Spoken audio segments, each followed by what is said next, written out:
If firecrackers are placed in a hollow steel pipe and a plate is placed on top, the plate will be flung into the air as soon as they explode.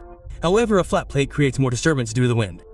If instead a pointed shape is created and a copper shell is used instead of steel and the firecracker is lit within this shell, as soon as the firecracker explodes, the pointed end will fall much further away than the plate.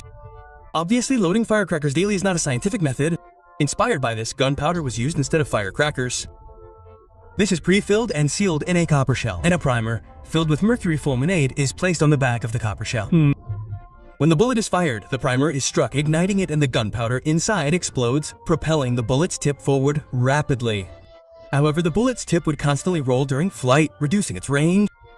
To ensure accurate aiming, spiral grooves and projections called rifling were created within the hollow steel pipe.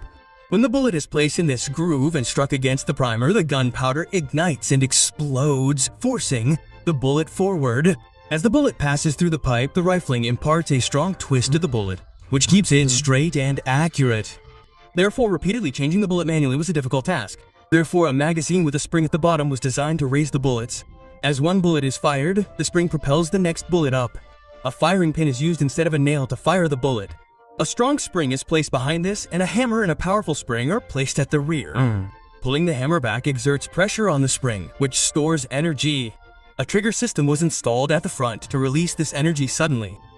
When the trigger system is pressed, the hammer jerks the firing pin, which ignites the base fire, and as the gunpowder explodes, the bullet rotates inside the rifling and comes out rapidly, hitting the target accurately.